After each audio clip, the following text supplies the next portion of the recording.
Coach Corey Wayne, and this is my video coaching newsletter. And the topic of today's newsletter is going to be breakups. Why begging is useless. Well, I've got an email here from a viewer who broke up with his girlfriend. And what's interesting is he originally broke up with her. She begged him to give her another chance, so he did. Several months later, she broke up with him, and he took the same approach. And it's not getting him anywhere. So I got a quote that I wrote in this topic, and we're going to go through his email. And the quote says, "What is a relationship? It's two people who get up every day and mutually choose to continue being together. When two people value their connection and what they have, they will both work to meet each other's needs on a continuous basis. If one of the people in the relationship unilaterally decides it's not worth it, they no longer enjoy being in the relationship or feel they don't want to be in the relationship anymore.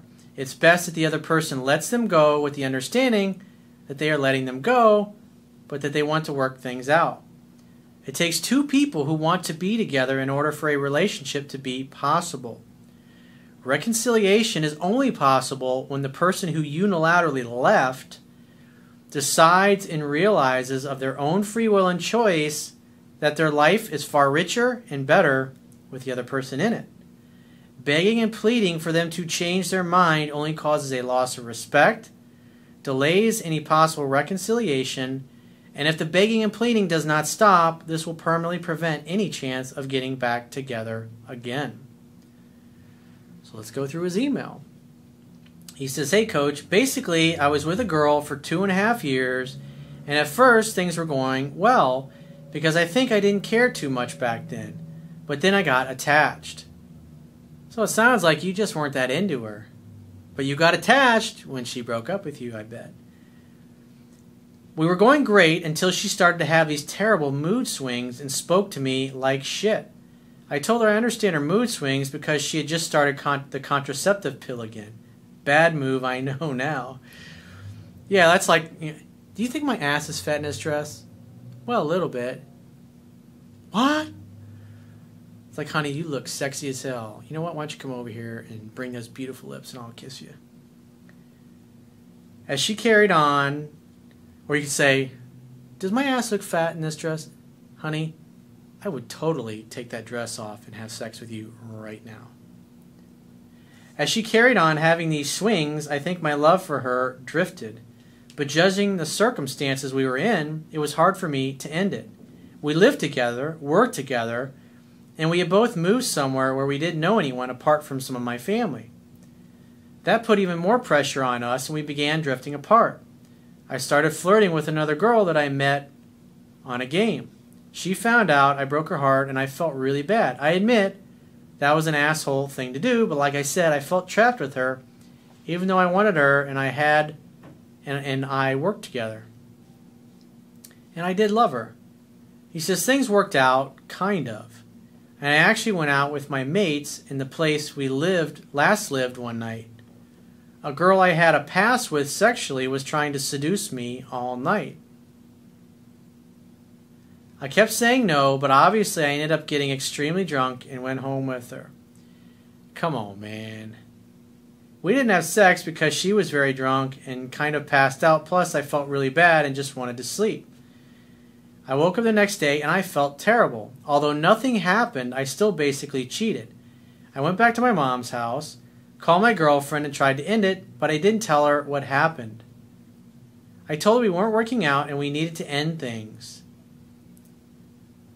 So at that point, you're just not into her. You knew it was time to end, and you knew it was time to move on.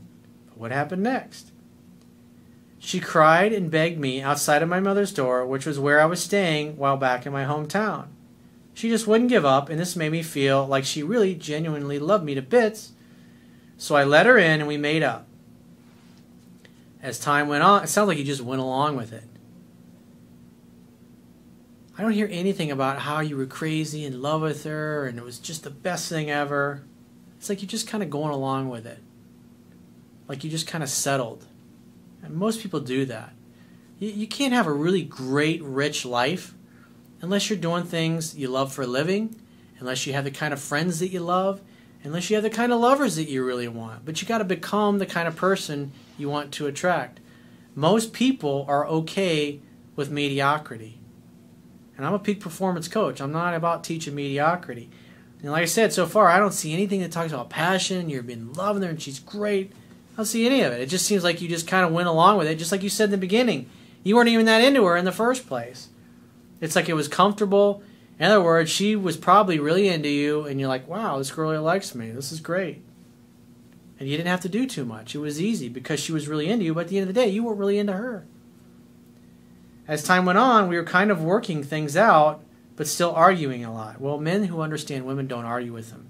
That's why you need to read my book ASAP and learn that skill, dude.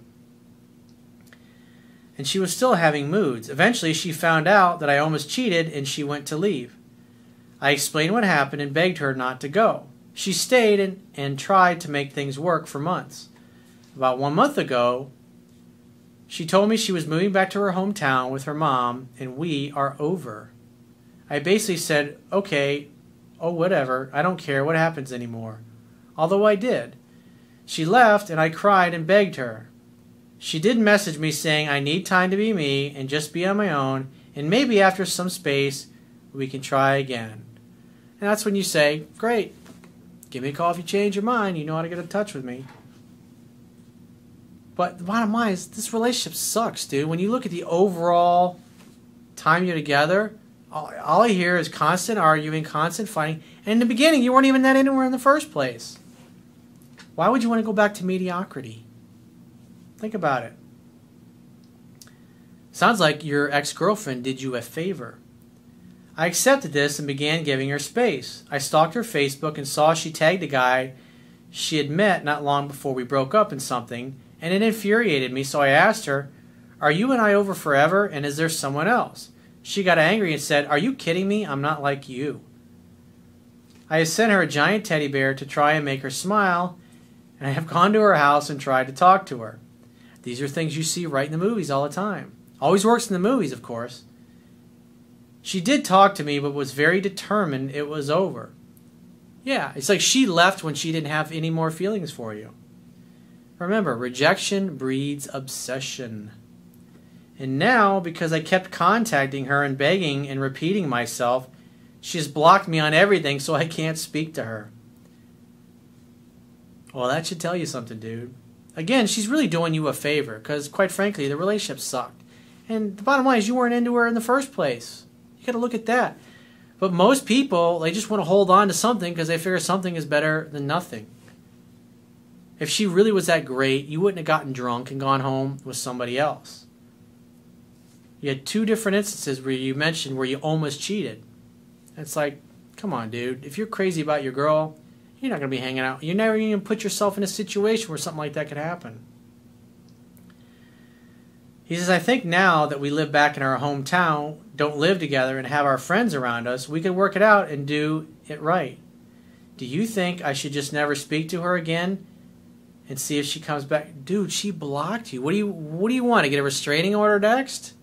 I mean, because that's where she's already blocked you, and if you keep harassing her, she's already told you it's over. You're going to get a restraining order against you. Is that what you want? Because that goes on your record, dude. Do you really want a restraining order for a chick that you weren't even that into in the first place? I mean, come on. I know I've done it wrong now after seeing your videos. It makes sense. I'm taking this time to sort out my life and do what I always wanted to, driving, going back to college, and trying to become a better man. That's exactly what you should be doing. Because in the process of becoming a better man and getting closer to doing what is really going to make you happy, you're going to be happier. And when you're happier, you're going to be more attractive. And I want you to have a woman that knocks your fucking socks off. And I've heard no mention anywhere in your email that this girl has ever done that for you. It sounds like you just went along with things and put up with it because she was really into you and did all the work. And once she decided to bail out, you're like, oh, wait a minute. You're afraid that you're never going to find anybody better or that you won't find anybody as good. So you want to go back to what's mediocre. It doesn't serve you and it doesn't serve her. Besides, she's already blocked you. Think about it. If you keep doing what you've always done, you're going to continue to get what you've always got. The definition of insanity is doing the same thing over and over again, expecting a different result. The next thing is going to be the restraining order. So, dude, cut it out. All you're doing is causing her to continue to lose respect for you as a man. I mean, she's blocked you. She's trying to move on with her life. Just let her go. Let her be happy. Let her find somebody that's really going to care for her and love her the way she deserves to be loved. And you should be reading my book 10 to 15 times and applying it so you can improve your skills and get a woman that knocks your socks off. Because if you get a woman that knocks your socks off and you're really happy with her, you're going to want to be a better man, not only to be a better man, but because she deserves it. I really hope that after some time, maybe even a year, that her and I get back together, because I feel we're meant to be, but things just got on top of us.